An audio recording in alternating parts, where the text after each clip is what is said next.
Hello, this is Gerald Theo van Was. Will it be helpful to use sound positions, understanding the characters, what you see, to remember these Chinese characters better, to also recognize what is going on there? I think it does. For me, it does, and that's why I will compare in this video the characters Zhe and Sure. I hope I understand. I hope I pronounce it pretty well, because it's also pretty difficult to switch from language to language. But anyhow, and I'm still learning, but I can recognize things, and I have, of course, the basics for the sound in time and space recognition as a tool, as an understanding, as an intelligence that can be used to build up further the understanding of languages and scripts like in the Chinese.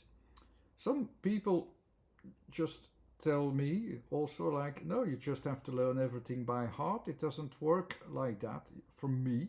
For me, I have to, if I understand it well, where the associations are lying in form, in sound, they make it much more easy. So I need that, and I will express to you what I found and how the matches are found between the theory, the characters, and the sounds.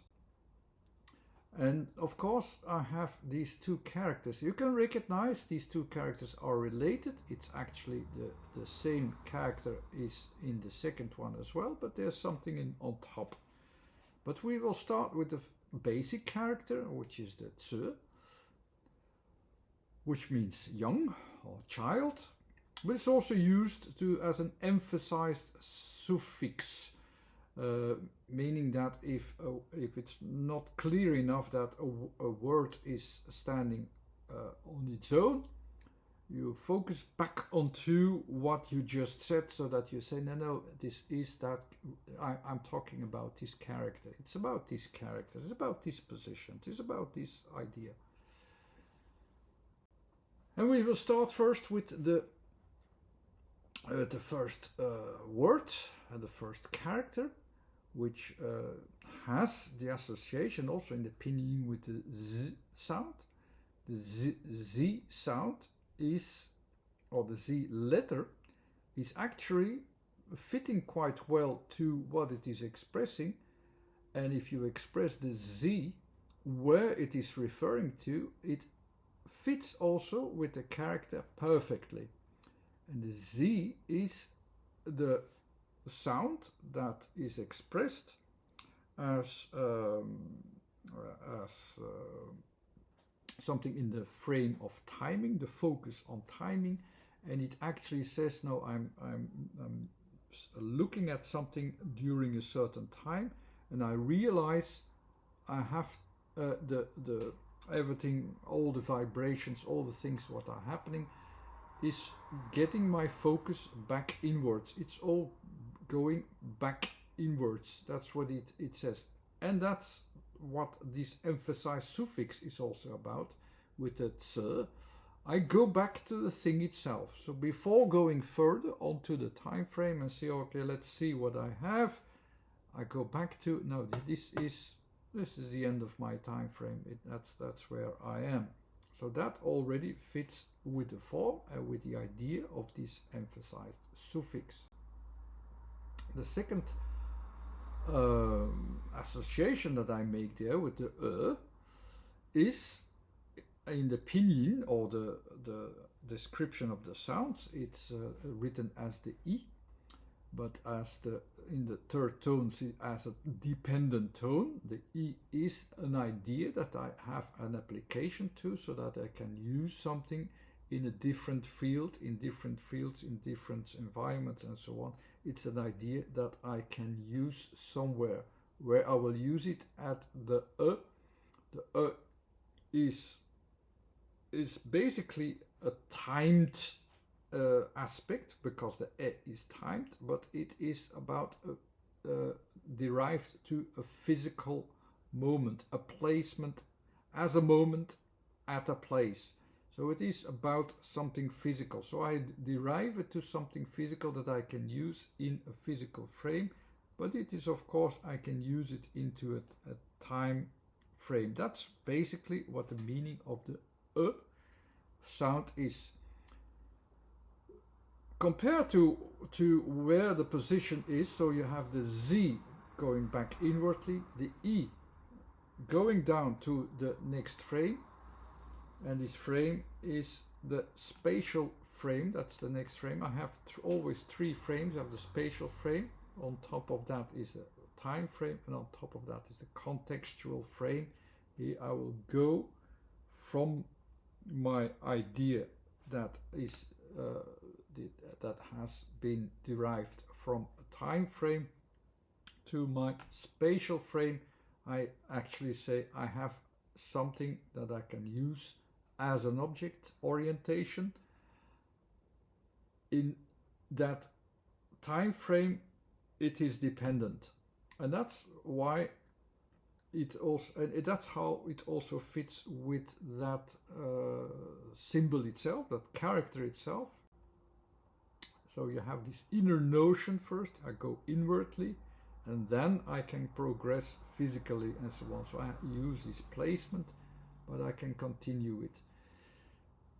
And that's how it is associated with someone who still has to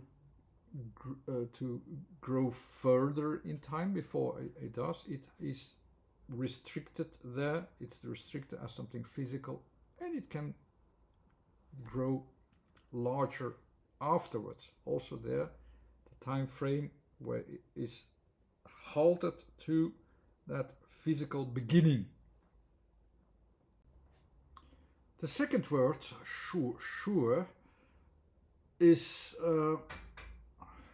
has different sounds in the beginning. Sh immediately brings us to the third type of sounds. The third type of sounds are related with context. So you have the sh as S and H is a contextual frame of vibrations that are focused in space, or H. It's this vibration on top which has a dominant factor. It is an association to the frame, which is about general rules, which is about general effects. It's about relationships that are workable. It is this whole thing that is outside our own frame, outside the time frame. It's about the general workable rules, let's say. The ue is a combination of u and e. U is a learning process underneath there in the spatial frame. It's a learning process which is still developing itself further, and the e is the time frame, so it takes a certain time to develop. That's what you actually assess. But the first frame is a sure. That's on top. It's written there as a character, but also in sounds it has a reference to, there is something of a general rules and whatever, and we're learning. It's about learning. We're still learning, and we need some time before we can adapt to it. So the ue already shows a dependent learning process, but at the same time it has this previous character in it, which also said, okay, I go to the real first beginnings before I develop it. Also there, the learning process goes to the first beginnings, the character of which is associated with young, with child, with a small starting point, as a matter of speaking.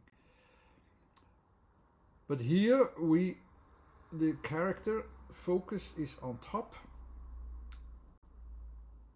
and it takes a while before you can adapt. So you have two focuses. Is that character on top, which is the sh, and the ue is that dependency in time.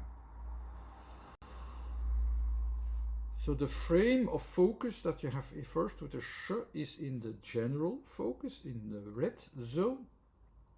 The U is in the frame of space in the theory, and the E is in the frame of time. If you recognize a character, 2 points are going down, one is connected, and this connection wants to go to the middle. So what is our attention doing in this second character? Immediately goes to the top. There's a sh that is perfectly into the letters that are related with context. Goes down to the second character, which is related with U, or what is in it, what is still in development. And the E is the time frame in which it is dependent. It is the dependency, also in tone, to the second character and to this position that is still growing. So, and that is basically what it is trying to say. You have to go back to the roots for where the starting point is, in with which we can learn better. I hope these were also a contribution to learn, to see what is going on in these characters, that every stroke has a certain direction that puts your mind to the position that you need. The sounds themselves go to the same position that you need, and together it directs you to the position in your thought process also that you need, to that you have the good mentality, the correct mentality, to be able to also perform what is written down in it. Okay, thanks again for watching. Bye.